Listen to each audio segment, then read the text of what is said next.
بسم اللہ الرحمن الرحیم۔ ہر دور میں اس حوالے سے فتنے آتے ہیں اور ان فتنوں کا دانش مندی اور اصولوں کی روشنی میں ہمیشہ رد ہونا چاہیے۔ ہمارے ہاں پرابلم یہ ہوتا ہے کہ فتنے کا جو رد ہے وہ جذبات کے ساتھ کیا جاتا ہے۔ تو یہ فکر بھی اس دور کا ایک فتنہ ہے کہ آپ نے نفل کا نفل نہیں، وہ کہتے ہیں نفل اور سنت یہ سارے نفل ہیں، تو آپ نے صرف فرض ادا کرنے۔ بنیاد کیا ہے دین کے اندر، اصول کیا ہے کہ آپ نے کس کو فالو کرنا ہے اور کون آپ کے لیے حجت ہے؟ قرآن مجید اور سنت۔ جب نماز کا حکم آیا تو صلاۃ کے آپ کو پتہ ہے کتنے معنی تھے۔ صحابہ کرام پریشان ہو گئے، حضور سے پوچھا تو حضور نے فرمایا کہ ویسے ہی پڑھو جیسے کہ میں پڑھتا ہوں، صلو کما رأیتمونی اصلی۔ یہ اصول بن گیا۔ اصول یہ ہے کہ نماز وہ ہوگی جو رسول اللہ صلی اللہ علیہ وسلم نے پڑھ کے دکھائی۔ ثابت ہو گیا نا، چونکہ نماز کا حکم آیا، صحابی چل کے حضور کے پاس آ گئے، حضور نے اس کی تعبیر یہ فرمائی کہ صلو کما رأیتمونی اصلی، اس طرح پڑھو جس طرح میں پڑھتا ہوں۔ حضور علیہ الصلوۃ والسلام نے اب جو کچھ پڑھا وہ اس قرآنی حکم اور صحابہ کے سوال کے جواب کے طور پہ وہ نماز کے جو شرعی دائرہ کار متعین ہوا وہ اس کے اندر تھا۔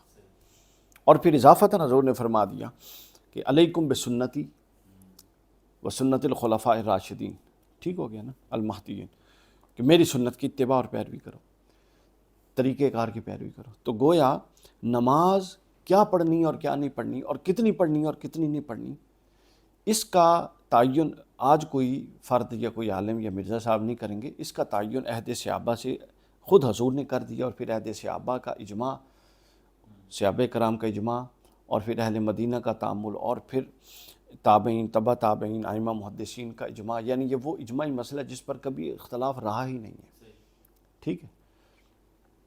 تو ہم اب طے یہ کرنا ہے کہ لوگوں نے کیا مرزا صاحب سے اس آیت کا اصل، اس کی شرح اور تعبیر لینی ہے یا رسول اللہ سے لینی ہے؟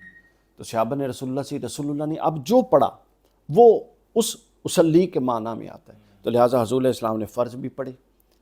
اب آگے یہ ایک اگلی بحث ہے کہ حضور نے جو کچھ پڑھا اس کا مرتبہ بھی حضور نے متعین کر دیا۔ فرض ہے وہ بہر صورت پڑھنا ہے۔ پھر حضور علیہ السلام نے کئی نوافل پڑھے، جو نوافل حضور علیہ السلام شاذ و نادر ترک فرماتے تھے، علماء نے لکھا ہے، محدثین نے، صحابہ کرام کے بیانات کہ وہ شاذ و نادر ترک فرماتے تھے، اس کو ایک اصطلاح دے دی گئی سنت موقدہ کی۔ جو نوافل حضور علیہ السلام شاذ و نادر پڑھتے تھے اس کو اصطلاح دے دی گئی نوافل کی، یعنی کچھ ایسے تھے جو اکثر پڑھتے اور کبھی ترک فرماتے، اور کچھ ایسے تھے جو اکثر ترک فرماتے کبھی پڑھ لیتے۔ اس بنیاد پر اصطلاحات وضع کر دی گئی، مگر جو اصول ہے وہ اپنی جگہ پہ رہا کہ جو حضور پڑھیں گے ہم نے وہ پڑھنا ہے۔ لہٰذا حضور نے فرض پڑھے، ہم نے فرض پڑھنا ہے۔ حضور نے سنت پڑھی جو ہمیشہ پڑھی اور کبھی ترک کی، ہم بھی اس کو اکثر پڑھیں گے اور کبھی ترک کر سکتے ہیں، اور جو کبھی پڑھی اکثر ترک کی، ہم بھی اس کو کبھی پڑھیں گے اکثر ترک کر سکتے ہیں۔ سمجھ آ گئی؟ تو لہٰذا اصول یہ ہوگا، اس اصول کی روشنی میں چلنا ہے، اور اس اصول سے ہٹنا یہ کلیتاً گمراہی ہے، کلیتاً گمراہی۔ یہ میرے پاس کتاب پڑھی ہے، شرح اصول اعتقاد اہل سنہ، امام لالکائی کی کتاب ہے، ٹھیک ہے، یہ دیکھ لیں آپ، یہ آپ لوگ بھی اس کی زیارت کر لیں۔ اس کے اندر انہوں نے وضاحت کی ہے، فرماتے ہیں کہ خرابی کا آغاز کہاں سے ہوتا ہے، حدیث پاک بیان کی ہے انہوں نے۔ فرماتے ہیں حضرت عبداللہ ابن عباس سے روایت ہے کہ میں گمان نہیں کرتا کہ اس وقت سطح زمین پر مجھ سے زیادہ شیطان کو ہلاکت، مجھ سے زیادہ کوئی شخص ہلاک ہونے کے حوالے سے شیطان کو پسند ہو، یعنی میں شیطان کو سب سے زیادہ پسند ہوں کہ وہ مجھے ہلاک کرے۔ انہوں نے پوچھا جی کیوں، آپ کو کیوں شیطان ہلاک کرنا چاہتا ہوگا؟ فرمایا اس لیے کہ میں بدعات کو بند کرتا ہوں اور سنتوں کو جاری کرواتا ہوں۔ خرابی کا آغاز یہ مستند عقائد اہل سنت کے اندر، فرمایا کہ میں بدعات کا بند باندھتا ہوں اور سنتوں کو جاری کرتا ہوں۔ پھر اس کے بعد اسی کتاب میں شرح اصول اعتقاد اہل سنت میں فرمایا عن عبداللہ قال اقتصاد فی السنت خیر من الاجتہاد فی البدعہ۔ انہوں نے کہا کہ سنت کے طریقے میں میانہ روی، اب یہ میانہ روی نہیں ہے کہ سنت اشیائی کوئی نہیں، معاذ اللہ کوئی فالتو ہی چھوڑ دو، یہ تو میانہ روی نہیں ہے۔ انہوں نے کہا سنت کے طریقہ کار میں میانہ روی غیر سنت طریقہ کار میں سر دھڑ کی بازی لگانے سے بہتر ہے۔ تو یہ غیر سنت کا طریقہ کار ہے جس میں سر دھڑ کی بازی اور ایک بحث بنا دی گئی ہے جی صرف فرض پڑھنی ہے، نوافل اور سنت کی کوئی شے نہیں ہے، ایسا نہیں۔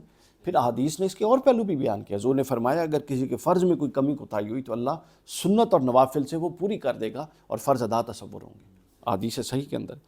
اس کے علاوہ حضور نے فرمایا، اس کے علاوہ یہ انہوں نے بیان کیا امام لالکائی نے شرح عقائد اصول اعتقاد اہل سنہ میں فرمایا قال اعتصام بالسنت نجات وہ پائے گا جو سنت کو پکڑ کے رکھے گا۔ تو لہٰذا یہ ایک نیا منہج وضع ہو گیا ہے جی، جس منہج سے ہمیں یہ پتہ چلتا ہے کہ آپ نے سنت کو تو چھوڑ دینا ہے، ٹھیک ہے۔ اب یہ جس طرح مرزا صاحب نفل کا ترجمہ فالتو کر رہی ہیں نا، یہ بالکل وہی ہے جو ہمارے بعض دوست حدیث ضعیف کا ترجمہ وہ اردو والا ضعیف کرتے ہیں، جو ٹر پھر نہیں سکتا، کمزور بوڑھا ہو جاتا ہے، یہ سیم وہی بات ہے۔ اب ظاہر ہے ان کا پرابلم ہے، نہ انہوں نے اصول پڑھے ہیں، نہ اہل سنت کی بنیادی کتابیں پڑھی ہیں، نہ صرف نہ پڑھی ہے، تو تراجم پر انحصار کا یہ بڑا خرابی ہوتی ہے۔ اور پھر اگر ایسا بندے کو تھوڑی سی پذیرائی مل جائے تو اس کے اندر پھر وہ رونت والا معاملہ زیادہ آ جاتا ہے۔ تو لہٰذا اصل یہ ہے کہ اس بات کا تعین حضور نے فرما دیا کہ نماز قرآن نے، اچھا اور پھر قرآن نے شرط لگائی، اندازہ کریں، وَمَا آتَاكُمْ رَسُولُ فَخُذُوهُ، لینا وہ ہے جو رسول اللہ نے دیا، اور جو رسول اللہ نے نہیں دیا اس سے رک جانا ہے۔ تو لہٰذا حضور نے تو فرض بھی دیے اور حضور علیہ الصلوۃ والسلام نے سنت بھی دی، یہ نص سنت کی تائید میں آ رہی ہے، سب پوائنٹ سمجھ رہے ہیں۔ انہوں نے کہا، قرآن مجید نے کیا کہا کہ جو رسول اللہ دیں وہ لے لو، تو رسول اللہ نے نفل بھی دیے، فرض بھی دیے، اور رسول اللہ نے جو ہمارے لیے سنت ہے اپنے نوافل بھی پڑھے جس کو اکثر ادا فرمایا۔ تو لہٰذا یہ اس حکم میں داخل ہے نص قرآنی کے حوالے سے کہ جو سنت حضور بطور نفل پڑھا کرتے تھے اور ہمارے لیے سنت ہے، وہ اس دائرے میں داخل ہے کہ رسول اللہ دے رہے ہیں، لہٰذا آپ اس کو ترک نہیں کر سکتے بغیر کسی وجہ کے اور بغیر کسی عذر کے۔ تو میرے خیال ہے اصولی طور پہ ہم نے اس سوال کا جواب دے دیا کہ لہٰذا یہ طریقہ کار اور یہ تصور اسلاف کے منہج سے ہٹا ہوا ہے، اہل سنت کے منہج جو 1400 سال سے چل رہا ہے اس سے ہٹا ہوا ہے، لہٰذا یہ درست نہیں ہے۔